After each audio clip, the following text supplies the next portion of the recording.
Tina Fey's cult classic, Mean Girls, is back. It's pretty, and it feels made of plastic.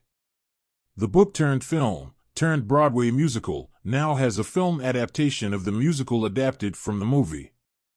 Was that as dizzying to read as it was to write? The new take delivers high-quality production and glimmering vocal performances. It gets too lost in nostalgia, though, to truly capture what made the original Mean Girls so great.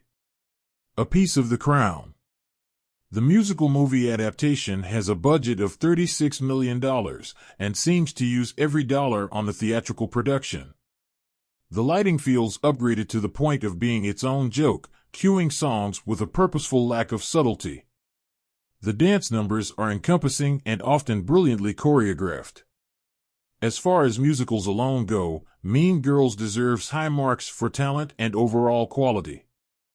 One particular dance number, during the Halloween house party, showcases some truly cool effects from the mob of dancers.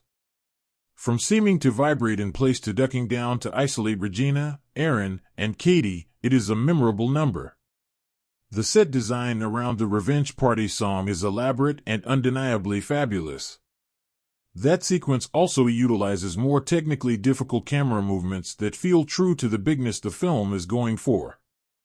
Most, if not all, of the old comedic moments from the 2004 movie are revisited. While many don't carry the weight of the original, there are a few fresh jokes to chortle at. Many of them involve social media, and most are reworkings of the old beats. The vocal performances are another major highlight. Avantika Vandanapu kills it as Karen. Renee Rapp reprises her role as Regina from the Broadway show. While she has an exaggerated, breathy timbre, her tone is incredible. Ali Cravalho, voice of Moana, steals the show as Janice. However, her charm and vocal chops can't quite save this Mean Girl simulacrum.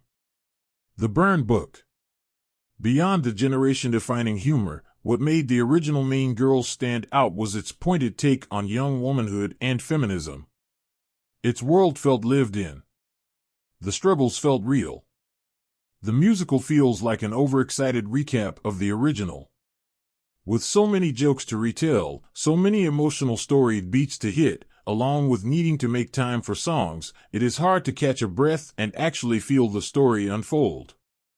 2004 Katie's old flannel and cargo pants oozed real life. However, the high fashion all over the 2024 North Shore High School takes away a sense of realism. While it does capture the Gen Z, social media influencer aesthetic, it leans into the look enough to detract from the relevance of the original. 2024 Katie's flannel and leggings feel like a costume compared to everyone else's vibrant fashion. It even makes the wardrobe of the plastics feel underwhelming.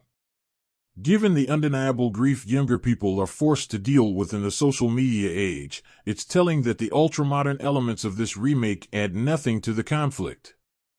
Leaning into the glamour highlights the major issue with the film. Mean Girls is too important to receive a show-tune makeover. The original has so much to say about growing up, about being a woman, and about being a good person. The musical feels so caught up in the moments of Remember Glen Coco that there's no time to actually feel what made the original so good. It was the emphasis on reality that made it so funny and relatable. The performances were nuanced and often played as serious. This musical has trouble establishing a sense of reality, and the transitions from the real world to the singing world are often muddled and inconsistent. Final thoughts. Mean Girls, 2024, went all out in music and dance. Even with basically double the budget, though, the remake couldn't break into the same iconic territory as the original. Given the endless slew of middling remakes and reboots, does it even come as a surprise? It must be saying something when a remake of a 20-year-old film makes a reviewer who's less than 30 years old feel nearly geriatric, reminiscing about the good old days of original cinema. What do you think? Was the new Mean Girls a glorious musical revival, or just another nostalgic, self-referential cash grab? Let us know in the comments below.